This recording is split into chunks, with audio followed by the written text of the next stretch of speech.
Hey guys, welcome back to Millennial Homesteading. I'm Joe. Um, it is January 1st, 2022, so Happy New Year to everybody. Hope everybody had a good one and everybody's being safe. Um, Yesterday I posted a video of a garden tractor, and my buddy got one not too long ago, and he had a lot of problems with his just wear and tear, old stuff. So today I want to touch on a little something, maybe help some people, and it doesn't have to be for farm implements. It could be for anything. And today we're going to talk about fuel tanks, specifically metal fuel tanks that are either rusted through or have pinholes that leak. Um, and there's a lot of ways that you can go about fixing them. Um, you should never weld on a gas tank that has fumes in it ever. Easiest way to weld on a tank like that would be to TIG weld it and fill it with water. So fill it with water first. That way it moves out all those fumes, and of course water is not flammable. And then turn it over and you can TIG weld it. Just be careful because water and high voltage electricity doesn't mix. The other thing you can do is replace it. But if you have an older machine, you may not be able to find a tank for it, or they're gonna jack the prices up outrageously. And when I'm talking about leaks, I'm not talking about seam line cracks or rusting the whole bottom of the tank out. I'm talking about pinholes, small leaks, and stuff like that. And this is something that can help with that. This is Red Coat. This is a fuel tank sealer. There's a couple different variants of it out there. They also make a fuel tank cleaner and rust inhibitor. Um, so what you do is you take your fuel tank, and I actually have it on my car. My shop's a mess right now, but I actually got a new tank for this, and I sealed it because of the ethanol that's in fuel. Ethanol creates moisture or collects moisture, and having a metal fuel tank, I didn't want to rust out my new tank. So what you do is, let's say you have an old tank that's got rust in it or pinholes. So the first thing you do is you remove that tank from the machine or equipment or car or whatever it is. And if you have rust in the bottom of it, you can do this with hot soapy water, or you can buy chemicals that eat the rust and remove it. So the way I do it is, let me set you guys up a little bit better here. The way I do it is I take the tank and I take a handful of hardware, either um, nuts and bolts and stuff like that are clean, that aren't filthy, and I pour it in a tank and I pour in my solution and I take the tank and seal it up and I slosh it around and jiggle it back and forth, and that hardware in there acts like a sanding agent. It gets in all the nooks and crannies and rubs that rust out and lets that solution soak in there. And I'll keep doing that back and forth, and I'll take a borescope and I'll look down in there and I'll see how it's progressing.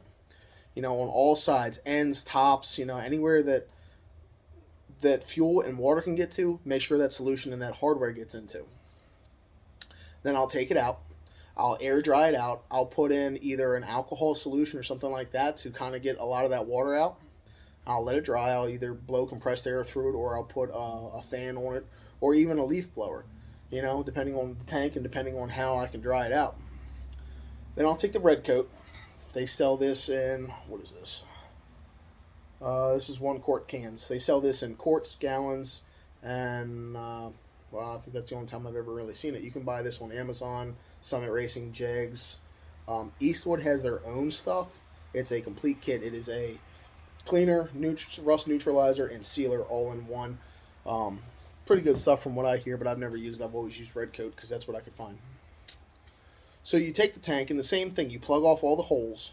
You pour in your red coat as much as you would think it would take to cover the inside, and you want to slowly go all the way around. This stuff is pretty viscous, which means it's real thick.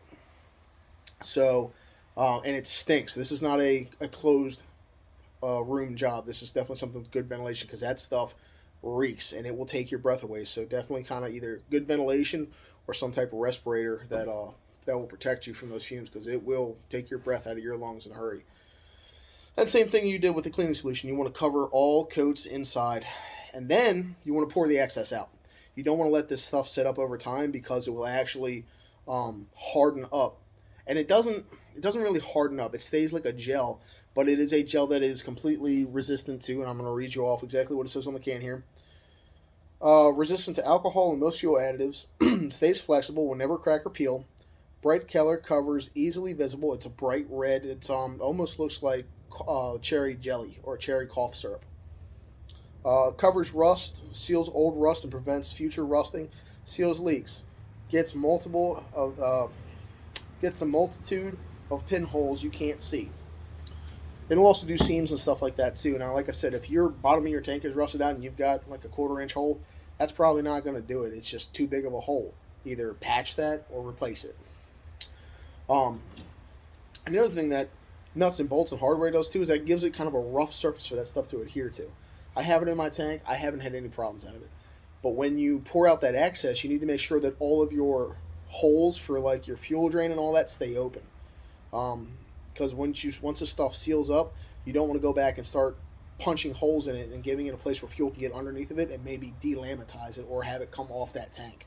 So you want to have all your uh, all your openings, like your feeder pipes, your inlets and outlets, and all that stuff open, either by putting something in there or by just cleaning it out real quick with a brush or something, and then let it sit up. Let it sit up in a warm, dry place for a couple days. I'm not sure what it says the minimum setup for this thing is. It's been a while since I've used this stuff, probably close to 10 years now, and this is still got stuff in it. I had 2 of these. I've sealed up 3 tanks with 2 quarts. Not only my car's fuel tank, I've sealed up 2 motorcycle tanks, 3 lawnmower tanks, and some other stuff. And I just pour the excess back in here because it's still good. And, well, if the tank's clean, you don't have any contaminants in it, then the sealer's clean. So,